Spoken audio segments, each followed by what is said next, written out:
Hello everyone. Hello everyone. So my name is Shivraj Singh Khurana, your medicopathology, your microbiology as well as anatomy mentor and MBBS student who are new to this video. I want to tell in this video I will clear your concepts as well as tell you how to present in exams. I will tell you both कि basically knowledge तो बहुत सबसे ज़्यादा जरूरी, knowledge is my main focus, but paper में पास होना भी आना चाहिए. वही ही नहीं अगर आपको होना आता then it's of no use. Knowledge is of no use. Okay.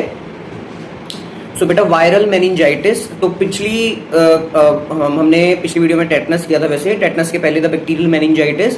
तो बैक्टीरियल मेनिंजाइटिस का मैंने लैब डायग्नोसिस में बड़ा अच्छा आपको पॉइंट्स लिखवाए हैं. तो वही जो पॉइंट्स मैंने वहां पर आपको वायरल मेनिंजाइटिस के भी करवाए थे, कैसे आपने लैब डायग्नोसिस करना है कि जो मेनिंजाइटिस है कॉज्ड बाय वायरसेस. तो उसको हमने डिटेल में आज पढ़ना है कि कौन कौन से वायरस करते हैं, क्या क्या सिम्टम्स आते हैं एंड क्या क्या lab diagnosis and treatment you will give. So causative agents, details, clinical features and lab diagnosis, very important. So MCQ, PYQ and free notes. MCQ and PYQ at the end and free notes as it is मैं Telegram section में डालता हूँ. You can go and watch from the Telegram section. So thought, authenticity is magnetic. What do you mean by authenticity? Authenticity मतलब कि basically real your self, अपना real. हम सभी perfection के पीछे भागते हैं, परफेक्शन की एक्टिंग करते हैं कि मैं परफेक्ट नहीं हूं तो भी मैं एक्टिंग करूंगा कि मैं परफेक्ट हूं. बट आपको बता दूं कि perfection is just a myth. Perfection is myth only. कि मैं परफेक्ट हूं या मैं कहूं कि हाँ ये भी है तेरे अंदर, ये भी है, ये भी है, ये भी है, ये भी है, ऐसा कभी पॉसिबल नहीं हो सकता. ठीक है कि नहीं? So be real because reality the authenticity is magnetic. You will attract your type of people because perfection के पीछे भागोगे ना, आपको परफेक्शन मिलनी है और जो आपकी जिंदगी के जो बंदे हैं वो भी आपसे दूर हो जाएंगे. गलतियां सब करते हैं, माना करो एंड अगली बारी मत वो किया करो. So viral meningitis. बेटा वायरल मेनिंजाइटिस समझने से पहले आपको ये बताऊंगा कि एंटेरो वायरसेस कौन से होते हैं. तो एंटेरो का मतलब क्या है? एंटेरो का मतलब क्या होता है? इंटेस्टाइन. मतलब ऐसे viruses which spread through the faeco-oral route, so transmitted by the fecal route but do not cause intestinal clinical features. इन्होंने डायरिया, कॉन्स्टिपेशन, फूड पॉइजनिंग कुछ नहीं करना, इन्होंने सीधा मेनिंजाइटिस करना. आप ये गए फीकोरल रूट से, करेंगे जाके दिमाग का पंगा. ठीक है. So it is further divided to two parts, polio virus and non polio viruses. तो entero viruses of two types, polio viruses and non polio viruses. तो polio viruses I will discuss in next video. आज का हमारा topic है that is non polio viruses. Non polio viruses which are non polio entero viruses, ज्यादा correct सही शब्द है. Non polio entero viruses कौन कौन से होते हैं? Coxsackie viruses. जिसने स्किन वाली वीडियो लगाई होगी उसको पता होगा कि जब मैंने हैंड, फुट, माउथ डिसीज कराया तो उधर मैंने क्या कॉस्टिवेंट बोला है? कॉक्सैकी वायरस बोला है. तो बेटा coxsackie virus is an important non polio entero viruses. Parecho virus and entero virus. ये एंटेरो वायरस क्या स्पीशीज होती है और उसका नाम भी एंटेरो ही है, बट आपने कॉक्सैकी इसमें से सबसे ज्यादा याद रखना है. Causative agent of viral meningitis very important. Most common is non polio entero viruses and उसमें से भी सबसे ज्यादा कॉमन कौन सा है? Coxsackie virus. उसमें से भी सबसे कॉमन कौन सा है? Coxsackie virus.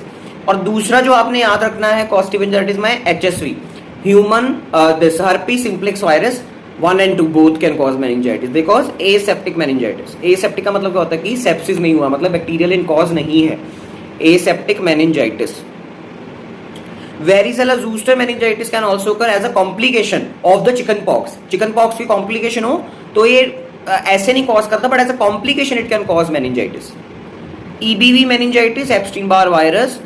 HIV meningitis because the immunity is compromised and HIV can itself cause meningitis in very rare conditions, but it can cause. But mostly it is a secondary infections which secondary infection including meningitis in the HIV immunocompromised state. Mumps meningitis can also occur as a complication, not itself, as a complication. Coxsackie virus which is the most common non-polio enteroviruses.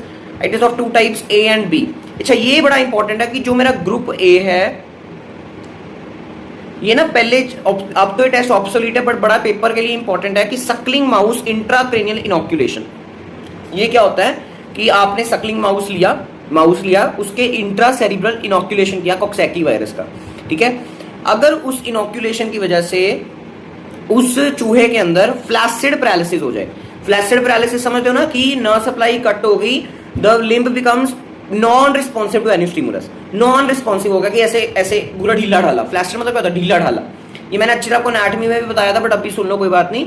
Flaccid मतलब बिल्कुल ही nerve supply cut हो गई है, कुछ भी कोई भी nerve supply, कोई भी stimulus is not reaching the affected organ, ठीक है, that is my flaccid paralysis. तो अगर जब मैं सकलिंग माउस के अंदर intracranial inoculation Coxsackie virus A की करता हूं तो तब उसको फ्लैसिड पैरालिसिस होता है, ठीक है।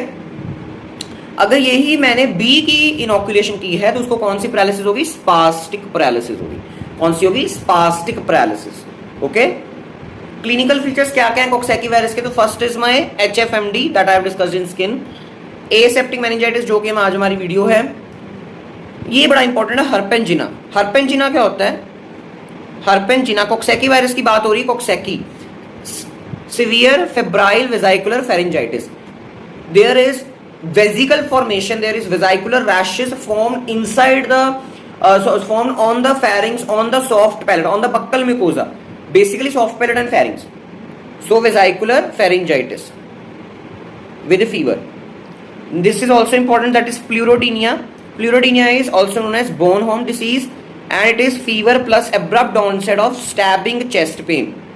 Patient presented with, मान लो एक छोटा सा केस बना लेते, fever, patient present with fever, meningitis, that is Kernig sign is positive, और जैसे कर्निक साइन बैक्टीरियल में तो नहीं होगा बट कई बार होता भी है कर्निक साइन पॉजिटिव, बट छोड़ो परे, कि मान लो कि फीवर के साथ आया, वॉमिटिंग नौशिया के साथ आया, फोटोफोबिया के साथ आया, आपको मेनिंजाइटिस लग रहा है, बिल्कुल सही लग रहा है, बट साथ में उसको एबनॉर्मल सी चेस्ट पेन हो रही है।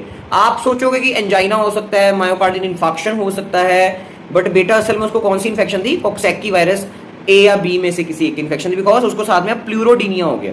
प्लूरोडीनिया is also caused by the coxsackie, कि अब there is stabbing chest pain, गंदी वाली चेस्ट पेन हो रही है, स्टैबिंग, समवन इज, जैसे छुरा नहीं खोपते स्टैब करते वैसी दर्द हो रही है, and there is meningitis also. Then आपका थोड़ा, it's very rare, I know that आपको रेगुलर नहीं मिलेगा, बट आपको थोड़ा सा पता होना चाहिए, आइडिया होना चाहिए कि हम पढ़ क्या रहे हैं, हम कैसे क्लिनिकल केस प्रेजेंट हो सकता है इन योर इमरजेंसी और ओपीडी।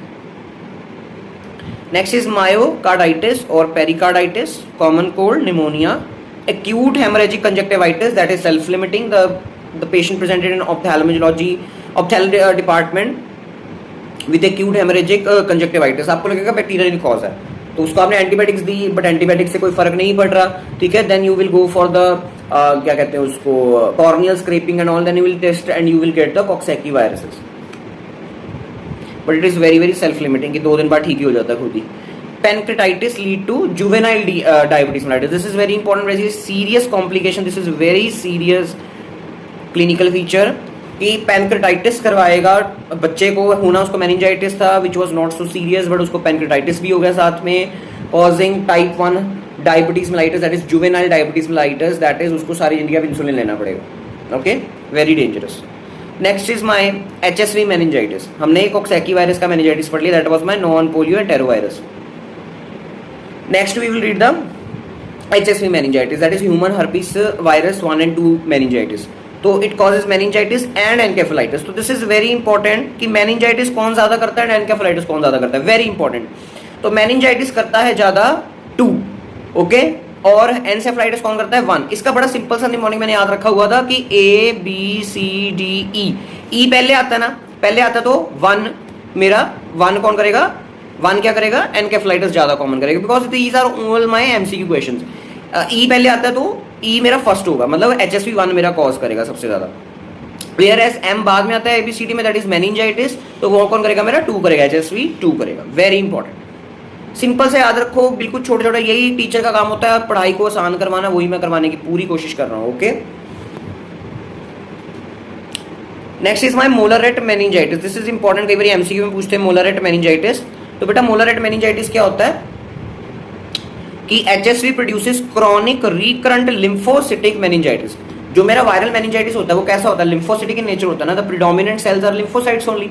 तो बार बार पेशेंट्स को मेनिंजाइटिस हो रहा है, एक बार आज ठीक हुआ, 2 महीने बाद फिर हो गया, 1 महीने बाद फिर हो गया, 3 महीने बाद फिर हो गया, that is my recurrent meningitis. तो आप उसको हमेशा एंटीबायोटिक्स देकर ठीक कर देते हो, बट वो बेटा एंटीबायोटिक से ठीक नहीं हो रहा था, वो खुद सेल्फ लिमिटिंग था, इसलिए ठीक हो रहा था।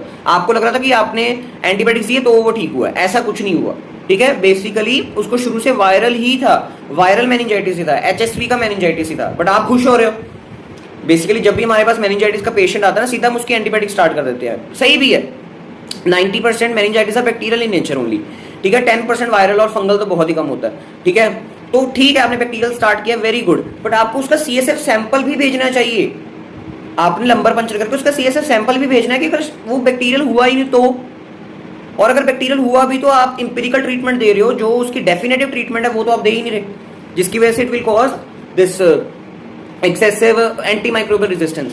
तो टेस्ट बहुत जरूरी है। मुझे पता है कि माइक्रो में बहुत बकवास टेस्ट हम पढ़ते हैं जो रियल लाइफ में पॉसिबल नहीं है, बट ऐसे टेस्ट भी मैं आपको पढ़ाता हूं जो रियल लाइफ में हम करते हैं और करते रहना चाहिए। आजकल के इंडियन डॉक्टर्स को क्या होगा कि बिना टेस्ट के पेशेंट को ठीक कर दें, और पेशेंट भी यही आता है कि मैं एक दिन में जाऊं, एक दिन में ठीक होके आ जाऊं। इसकी वजह से there is so much anti microbial resistance, कितनी सारी डेथ्स भी हो जाती हैं because of undiagnosis, under diagnosis. So test करवाने, टेस्ट कभी नहीं वो होंगे, दे विल नेवर गेट, उसको कहते हैं ना कि कभी खत्म होने वाली चीज नहीं है, बट खत्म कर रहे हैं हम उसको।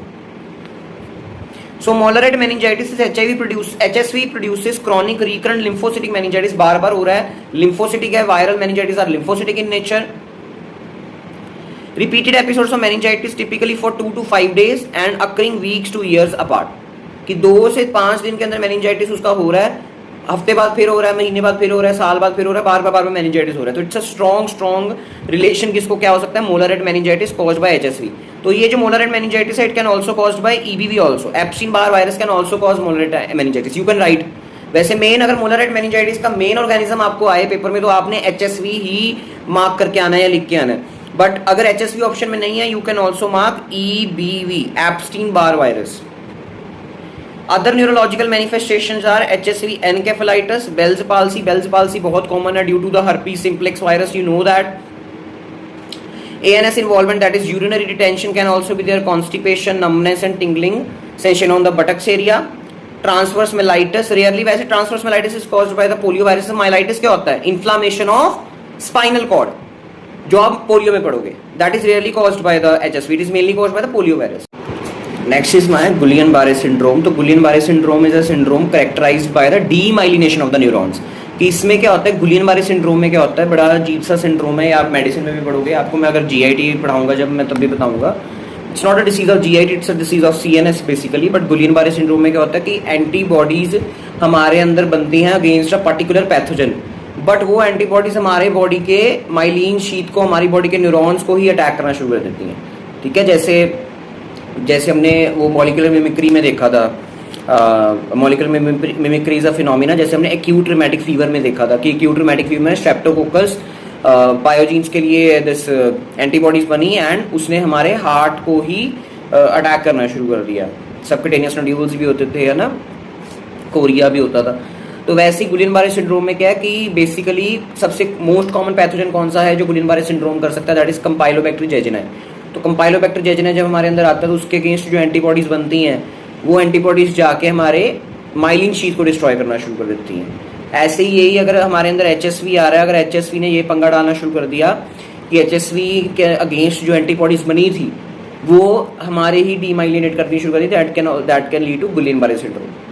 तो lab diagnosis, CSF analysis by lumbar puncture when you get CSF, तो मैंने आपको अच्छी तरह ये करवा दिया था in your lab diagnosis of bacterial meningitis वाली वीडियो, बट सुन लो कि दोबारा सुन लो एक बारी। CSF pressure is normal in normal individual, but viral meningitis में it is slightly increased.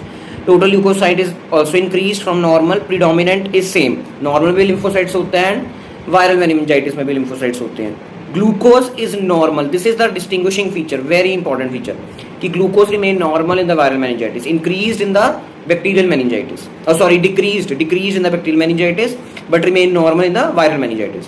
Proteins is increased in bacterial meningitis, इसमें भी इंक्रीज हो सकते हैं बट सबसे ज्यादा इंक्रीज कहाँ होते हैं, इन बैक्टीरियल मेनिंजाइटिस, बट वायरल में भी इट कैन बी नॉर्मल और slightly increased. Viral culture sensitivity is poor, antibody detection you can done with ELISA PCR, ELISA not PCR.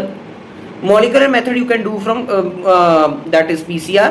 Molecular method is a gold standard method, very important, very important. Gold standard for viral meningitis is my CSF PCR. CSF PCR is the gold standard method for the diagnosis of the viral meningitis. Treatment, अब viral disease है तो mainly इसकी जो treatment होगी that will be symptomatic. और क्या दे सकते हो, अगर HSV या वेरिसेला ज़ूस्टर या EBV की मेनिंजाइटिस है, then you can give acyclovir IV और ओरल, ठीक है जी। And ART that is anti retroviral therapy against the HIV meningitis, अगर उसको HIV डिटेक्ट हुआ है ना मेनिंजाइटिस।